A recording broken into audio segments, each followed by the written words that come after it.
गुरुजी को कुछ नहीं, एक शुद्ध आत्मा चाहिए थी।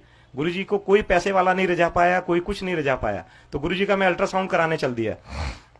मेरे मन में विचार आया कि आज तो अपने गुरुजी बड़ी परीक्षा ले रहे हैं, लेकिन पता नहीं, गुरुजी की बातें हम लोग सरेंडर से करते थे। मैं पहुंच गया आर्मी हॉस्पिटल, आरआर हॉस्पिटल। मेरे को लगा ये सरकारी आदमी या प्राइवेट तो बदमाश होते हैं, ये कुछ गड़बड़ कर देंगे, तो आर्मी वालों के पास चलते हैं। तो वहां हमारे लिंक में लोग थे, तो हम पहुंच गए। एक और अंकल थे आर्मी के, तो गुरुजी उनसे बोले, भाई तुम बात करो जल्दी से, मेरे पेट में दर्द है, अल्ट्रासाउंड करो जब तक मैं डॉक्टर साहब के साथ टहल रहा हूँ। तो गुरुजी बड़ी फास्ट फास्ट चल रहे थे उस पूरे लॉन में, हाफ पैंट में, शॉर्ट में। तो जैसे ही वो डॉक्टर आया तो उसने बोला, भाई पेशेंट कौन है? तो मैंने जैसे ही लिटाया, तो जैसे डॉक्टर्स की फीलिंग होती है ना, बोले इसकी शर्ट हटाओ। मैं कहा मेरे गुरुजी हैं, थोड़ा आराम से बात कर लीजिए आप। तो जैसे ही गुरुजी ने शर्ट उठाने के लिए उसने बोला, गुरुजी ने बोला कि कुंडी लगाओ डॉक्टर साहब। तो जिस रूम में हम लोग थे उसमें कुंडी लगा दी मैंने। और जैसे ही गुरुजी ने, सुनने वाली बात है, जैसे ही गुरुजी ने शर्ट हटाई, वो पूरा रूम फ्रेग्रेंस में आ गया। और गुरुजी उठे और गुरुजी ने बोला कि भाई तू मेरा क्या अल्ट्रासाउंड करेगा, मैं तेरा स्कैन करने आया हूं आज। तू तो अभी वाइफ से लड़ाई करके आ रहा है, तेरे 2 बच्चे हैं, वो तेरी सुनते नहीं है। वो रोने लगा। तो गुरुजी बोले भाई दरवाजा खोलो। तो वो बोला कि नहीं गुरुजी, दरवाजा बंद कर लीजिए, अभी हमारे सब ब्रिगेडियर सुन रहे हैं। तो गुरुजी बोले कि मैं तुम्हें ब्लेस करने आया हूं, तुम इतने भाव प्रिय हो कि हमें यहाँ आना पड़ा और डॉक्टर साहब को माध्यम बनाना पड़ा। गुरुजी बोले कि भाई चलते हैं वहां पे, क्या नाम है, संगत में आना तुम।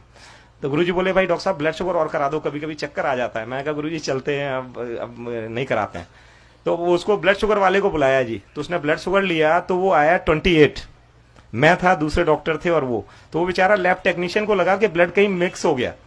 तो वो बेचारा बड़ी देर नहीं आया। तो उन्होंने बोला कि डॉक्टर साहब देख के आओ क्या चक्कर है। तो वो बेचारा परेशान था, लैब टेक्नीशियन। 28 ब्लड शुगर था, जो कि सर्वाइव ही नहीं करता हमारी मेडिकल साइंस में आदमी। तो वो बोला जी कुछ सैंपल गिर गया था, इसलिए दोबारा दे देते हैं। तो गुरुजी को प्रिक कर रहा था, दर्द अपने हो रहा था। हमने कहा यार अब हो गया गुरुजी, हो गया, सब सही है बिल्कुल। गुरुजी बोले नहीं भाई लेंगे, भाई दोबारा लेंगे सैंपल। गुरुजी को प्रिक किया उसने और वो सैंपल लेके गया। अब ब्लड शुगर आ गया 22 और हम लोग फिर घूम रहे थे। गुरुजी बोले भाई डॉक्टर आज आइसक्रीम खिलानी पड़ेगी, देखो ब्लड शुगर कम आ गया। मैं कहा जी आइसक्रीम खाएंगे आज, क्या नाम है, इंडिया गेट पे। दोबारा किया तो 22 आ गया। तो जो वो व्यक्ति था लैब टेक्नीशियन, उसका भाव चेंज हो गया। वो चीज उस समय, वक्त और परिवेश की बात थी, और वो एकदम रोने लगा बुरी तरह। बोला जी मैं आपका ब्लड शुगर नहीं कर सकता, मैं इतना सीनियर टेक्नीशियन हूं यहाँ का, आर्मी हॉस्पिटल में मैंने अपनी जिंदगी गंवा दी, मैं अपनी साइकिल से चल रहा हूं, मैंने 1 रुपए की चोरी नहीं की, और मेरे से आज ये सैंपल नहीं हुआ, इसका मतलब ये सैंपल हो नहीं सकता। रोने लगा। तो गुरुजी ने उसको सीने से लगा लिया। गुरुजी ने बोला कि आज के बाद तुम साइकिल से नहीं चलोगे, अब जब भी मेरे आश्रम आओगे तुम्हारे पास कार होगी, और तुम्हारे दोनों बच्चे जो हैं वो एक डॉक्टर और एक इंजीनियर बनेगा।